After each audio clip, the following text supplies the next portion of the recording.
Hello ladies and gentlemen, I'm Joseph Novichko, Senior Trading Manager with GDM. Today's session outlook. Firstly, we're going to start again with the US dollar. It actually started to decline again as, of course, Chicago Fed Reserve President Charles Evans reinforced the perception that the U.S. Central Bank won't decelerate the pace of its interest rate hike. That's a quote from CNBC. And of course, on Monday, the Fed's Evans, a voter on Policy Settling Committee this year, repeated the central bank's call for 2 more rate hikes this year. That's, of course, disappointing dollar bulls.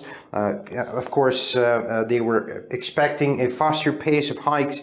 However, also on the other side of the ocean, we're looking at France is coming to 2-round elections on May 23rd and April 23rd and May 7th, remaining on focus with, of course, nearly 40% of the voters still remaining on the neutral side, undecided about which of 5 contenders they should support. However, that's not the most important news of today. We're also looking at the euro, that it's actually making its way towards our final objective that we've mentioned in our earliest signals of yesterday. Today, however, just before the consumer price index, we're going to talk about the British pound versus the dollar, and of course, Bank of Japan's monetary policy meeting throughout the Asian session later throughout the night. And of course, tomorrow we're expecting the non-monetary policy meeting of the European Central Bank, which of course also will remain on focus for the euro versus the dollar.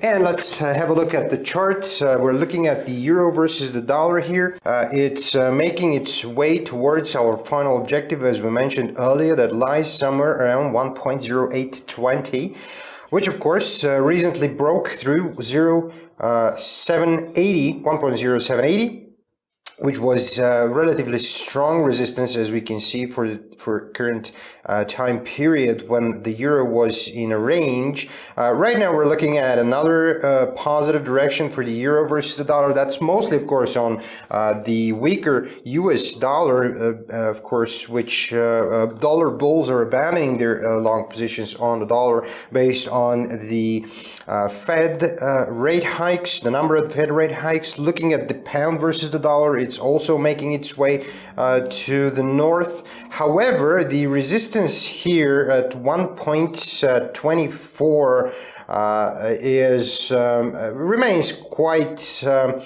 strong at the moment. It's mostly at 1.2420 to be precise. So basically, an upside could be expected from that particular level here. And of course, support levels around the 50 exponential here and the 123.40 here, as well as the 123 at the 200 exponential moving average. Right now, the pound versus the dollar is set to the sidelines. We can see the steady sideways directional trend. However, should it break above the 1.2420 level, we can see some upside towards 125, of course. That would be our first objective. Second one comes at 125.30, and final one comes at 126. Right now, however, we would like to focus on something more of an interest of today, which would be US dollar versus the Japanese yen. Just ahead of the BOJ's monetary policy meeting minutes that would start throughout the Asian session, we would like to monitor how this pair would form, given the fact that the US dollar is also declining versus most of the major peers. We're going to look at the movements against the Japanese yen, and if, of course, the pair breaks below the 112.30 key support area, as we can see from this piercing pattern here, that would actually demand another bearish continuation of the recent trend, which of course would actually validate a bearish scenario on our charts. Right now, the most effective, of course, commodities, as we're moving to crude oil, that's the first one that I want to talk about. We can see that it's breaking above the 200 exponential moving average here. However, a confirmation above the 50 area, which is relatively higher over there. We could see a bounce back, so it could look something like that. a bounce back towards the 200 exponential, a support there, and a possible breakout above the $50 a barrel area could actually take the pair toward, the commodity towards 50.80, and then it goes to 51.40 and then 51.80. That would be the objectives should the commodity sustain trading above the 200 exponential, breaks above the $50 area, and of course heads towards the 51.52 resistance levels. Right now, we're going to monitor this commodity because we can see that it's on speculations from the OPEC for more cuts. We can see that it's been bought by traders and investors. Gold as well is it's making its way back above the 50 exponential. It failed to confirm below it, as we can see from a daily close.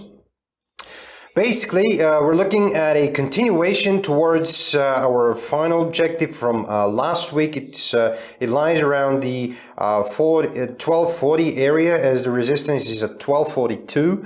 So the way it's actually forming, we could pretty much see some continuing movements towards the 1249 key resistance area and also 1252. You know, the range between these two is relatively tight, so we could call it an area between 1252 and 1249, which of course is a relatively strong resistance area. We can also take a look at the daily chart precisely between the this particular area 49 and 52.